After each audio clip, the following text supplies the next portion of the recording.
সব জল্পনা কল্পনার অবসান ঘটিয়ে বিএনপির জোট এলোমেলো। এখন বিএনপি নিশ্চিত পরাজয়ের দিকে। বিএনপির পরাজয়টা এখন একটু সহজ হবে এবং জামাতের বিজয়টা সহজ হবে। দর্শক, বিএনপি একটা জোট চেষ্টা করেছিল, কিন্তু বিএনপির জোট এলোমেলো হয়ে গিয়েছে। বিএনপির জোট মারা খেয়েছে মূলত যেই দিন নির্বাচন কমিশন সিদ্ধান্ত নিয়েছে যে প্রত্যেক দলকে, প্রত্যেক নিবন্ধিত দলকে তার নিজ প্রতীকে নির্বাচন করতে হবে। যদিও বিএনপি এই সিদ্ধান্ত পাল্টে দেওয়ার জন্য নানান গোপন ষড়যন্ত্র করেছিল এবং প্রকাশ্যে চিঠি দেওয়া থেকে শুরু করে সরকারের সাথে দেখা করা, নির্বাচন কমিশনের সাথে দেখা করা, অনেক কিছুই করেছিল, কিন্তু কাজ হয়নি। তো দর্শক, সেই দিনই বিএনপির জোট মারা গেছে। তা এখন জোট বিএনপির জন্য কাল হয়ে দাঁড়িয়েছে। না পারছে মিত্রদেরকে লাথি দিয়ে সরিয়ে দিতে, কারণ তাহলে তারা জামাতের কাছে যাবে আর রাজনীতিতে প্রতিষ্ঠিত হবে। বিএনপি এমনিতে জনগণও নাই, আবার কোনো দলও নাই বিএনপির সাথে, বিএনপি এতিম। তো দর্শক, তারপর বিএনপি জোট করতে যাচ্ছে, নানান কৌশল, কিভাবে জোটের মিত্রদের ধরে রাখা যায়। হঠাৎ করে মাহমুদুর রহমান মান্নারা বলা শুরু করলেন যে চান্দাবাজদের ভোট দিবেন না। এখন আবার ভিপি নুরুরা বলছে যে না না, কোনো জোট বিএনপির সাথে কোনো জোট নয়। মজা না? আরো মজার খবর আছে। যেমন জমিয়ত নামের এক ভুইফর ইসলামী সংগঠন, কথিত ধর্মভিত্তিক দল, যাদেরকে অল্প কিছু টাকা দিয়ে কেনা যায়, যাদের নেতাদের চরিত্র একদম থার্ড ক্লাস, তারা কি কি সব বলে ডালে বিএনপিকে আব্বা মানে যেভাবে, আপনারা অবাক হবেন যে একটা এরকম ব্যক্তিত্বহীন হতে পারে একটা ইসলামী দল। এই ভুইফর ইসলামী সংগঠন জমিয়তকে 4টা আসন ছাড় দিয়েছে বিএনপি। এটা তো অনেক। এই জমিয়ত 4 আসন পেয়েছে, অথচ সারা বাংলাদেশে তাদের 50,000ও ভোট নাই, অথচ 4টা আসন ছাড় দিয়েছে বিএনপি। মহা সুখবর। কিন্তু না, এই সুখবরের আড়ালে, তার মানে লাইটের নিচে অন্ধকার, হারিকেন বা ল্যাম্পের নিচে কিন্তু অন্ধকার। এই সুখবরের আড়ালে আছে বিএনপির 4টা সিট মারা খাওয়ার সুখবর। কিভাবে? প্রথম কথা হচ্ছে যে এই ভুইফর ইসলামী সংগঠন, তাদেরকে নির্বাচন করতে হবে। তাদের কি একটা মার্কা যেন আছে, খেজুর গাছ বা গাব গাছ, যে কোনো একটা মূলা গাছ হতে পারে। তারা শেষে নির্বাচন করতে পারবে না।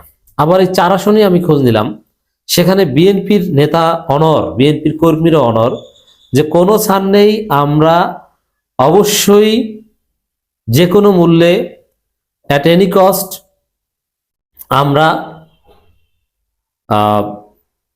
ধানের শীষে নির্বাচন করতে চাই। এখন বিএনপি বলছে না, এখানে ধানের শীষের প্রার্থী থাকবে না, কিন্তু তারা বলছে যে আমি স্বতন্ত্র নির্বাচন করব, কোনো ছাড় নেই। যেমন 4 আসনের একটা হচ্ছে ব্যারিস্টার রুমিন ফারহানার আসন। রুমিন ফারহানা স্পষ্ট করেছে যে তিনি স্বতন্ত্র নির্বাচন করবেন, কারণ তার জন্য বিজয়টা সহজ হবে। এমনকি এই জমিয়তের প্রধান, আমি চিনি না এদেরকে, ওবায়দুল্লাহ ফারুক বা কোনো এক হুজুর আছেন সিলেটের, ওইখানে বিষয়টা দেখা যায় এরকম সমীকরণটা, যে বিএনপির এক জনপ্রিয় নেতা আছে, তিনি অ্যাট এনি কস্ট নির্বাচন করবেন, আবার ওবায়দুল্লাহ ফারুক ধানের শীষে নির্বাচন করতে পারবেন না, তার সব মিলে 10,000 ভোটও নাই, জামাত ওই এলাকায় শক্তিশালী, সব মিলে বিএনপির মারা খাওয়ার রাস্তাটা সহজ হচ্ছে।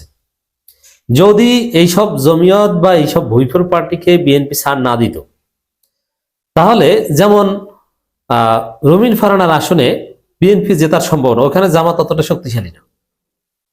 কিন্তু এখন দেখা গেছে জোনায়েদ হাবিব নাকি অনেকে টেলিসামাদ হুজুর বলেন, সেই টেলিসামাদ হুজুরও জিততে পারবে না, আবার রুমিন ফারহানাও জিততে পারবে না। জিতে যাবে দুর্বল জামাত।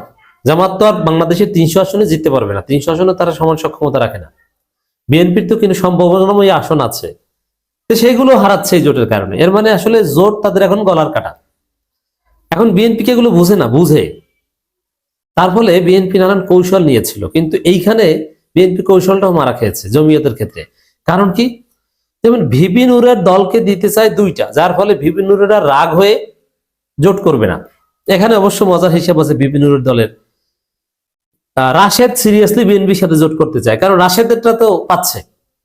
আর ভিপি নুরের আগ্রহ কম, কারণ ভিপি নুর ধানের শীষের নমিনেশন পেলেও সেখানে আবার স্থানীয় বিএনপি নেতা Hasan Al Mamun at any cost স্বতন্ত্র নির্বাচন করবে, এই জন্য ভিপি নুরের আগ্রহ কম, কিন্তু রাশেদ আগ্রহ। আবার অন্যান্য যারা আছে, ফারুক কিংবা হাসান আল মামুন, এরা আবার জোটের নামও শুনতে পারে না, কারণ এরা তো আর পাবে না। তো ওভারঅল অধিকাংশের মতামত অপেক্ষা করার সুযোগ গণ অধিকার পরিষদে নেই। অধিকাংশ তাদের স্থায়ী কমিটি বা উচ্চতর পরিষদের সদস্যদের মতামত উপেক্ষা করতে গেলে তারা মারা খাবে, তাহলে দল ভেঙে যাবে। এই সমীকরণে গণ অধিকার পরিষদও তাদের সাথে থাকতে পারছে না। কিন্তু মজার বিষয় হচ্ছে গণ অধিকার পরিষদের যে এখন জনপ্রিয়তা বা রাজনীতিতে যে গুরুত্ব, এই তারুণ্য ভিত্তিক বাংলাদেশে কিংবা 5 আগস্ট পরবর্তী বাংলাদেশে ভিপি নুরদের যে রিলেভেন্স, আমি যদি বলি যে এই জমিয়ত নাকি যাদেরকে 4টা আসন দিচ্ছে, ভিপি নুরের এক গাছ পছন্দের সমান মূল্য ওই পুরো ওই জমিয়ত গ্রুপের নাই। কারণ এখনকার ভিপি নুর জুলাইয়ের একজন অগ্রসৈনিক, আবার তারুণ্য ভিত্তিক রাজনীতি। এই জায়গায় যদি জমিয়তকে 4 আসন দেয়, ভিপি নুরকে কমপক্ষে 10টা দেওয়া উচিত। এটা রাজনীতির কার কতটুকু শক্তি এর উপর ভিত্তি করে বোঝা যায়। এই জায়গায় 4টা আসন কেন, ভিপি নুরদের 2টা দিতে চায়, ভিপি নুরের আগে চলে যায়, কিন্তু জমিয়তকে, এই খেজুর গাছ পার্টি বা মূল পার্টিকে কেন 4 আসন দিচ্ছে? এর কারণ হচ্ছে এই হুজুরদের সাথে রেখে দেখাবে যে না, আমরা ইসলামের বিরুদ্ধে না, শুধু এই সাইনবোর্ড ব্যবহারের জন্য বুকে পাথর চাপা দিয়ে তাদেরকে 4 আসন দিচ্ছে। তারা জানে যে 4 আসনের 1 আসনে জিততে পারবে না, কিন্তু এই হুজুরদের ব্যবহার করে অ্যাটলিস্ট জামাতের বিরুদ্ধে 2-4টা ফতোয়া দেওয়াতে পারবে, চরমনের বিরুদ্ধে 2-4টা ফতোয়া দেওয়াতে পারবে। কারণ বিএনপি সারা জীবন জামাতের বিরুদ্ধে, চরমনের বিরুদ্ধে বললো, তার 4 আনার দাম নাই, কিন্তু জমিয়ত বললে দাম আছে। কারণ বিএনপির কেউ ইসলাম বোঝে না, হুজুর না, ইসলাম নিয়ে তাদের কথার কোনো সিগনিফিকেন্স নেই। তারেক রহমান ওয়াজ করলে ওটার কোনো গুরুত্ব নেই, কিন্তু জমিয়তের হুজুররা ওয়াজ করলে গুরুত্ব আছে।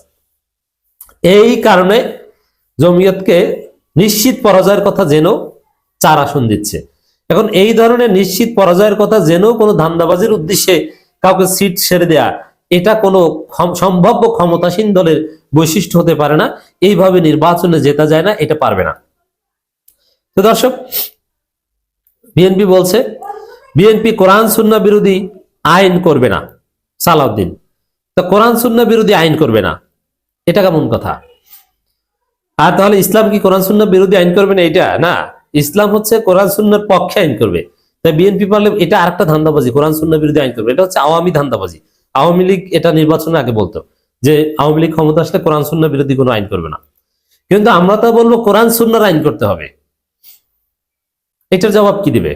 না, বিএনপি এখন কান্নাকাটি করে প্রথম আলো ডেইলি স্টারের জন্য। আবার এই যে 4 আসন ছাড় দিচ্ছে, বামপন্থী বাম ঘরানা যারা আছে, সাইফুল হক অমুক তমুক, তাদেরকে দিচ্ছে না, তারা আবার আরো অসন্তুষ্ট। এতে তো এলোমেলো হিসাব নিকাশ, যে আপনারা এই ভুইফোর হুজুরদের দিচ্ছেন এতগুলো, যাদের গুরুত্ব নাই রাজনীতিতে, আর আমি অমুক, আমি তমুক, আমি জোনায়েদ সাকি, আমি মাহমুদুর রহমান মান্না, আমাদেরকে একটাও দিতে চাচ্ছেন না ঠিক মতো। ব্যাপারটা কি? আবার দেখেন বিএনপির জোট তো এলোমেলো, জোটের প্রার্থীরাও জয় বাংলা হয়ে যাচ্ছে। কিভাবে? এক একজনে বিএনপির ধানের শীষে নির্বাচন করার জন্য নিজ দলকে বিলুপ্ত করছে, আবার আর একজন দল থেকে পদত্যাগ করছে, অথচ তিনি দলের প্রধান। এটা কোনো রাজনীতি? ধানের শীষে নির্বাচন করার জন্য নিজের দল বিলুপ্ত করে দেন, নিজে পদত্যাগ করেন, এইটা কোনো রাজনীতি না। এটা কোনো মিত্র বা জোটের বা কোনো গুরুত্বপূর্ণ দলের বৈশিষ্ট্য হতে পারে না। এক কথা, এগুলো সব বিএনপির পরাজয়ের, মারা খাওয়ার স্পষ্ট আলামত আমরা দেখতে পাচ্ছি।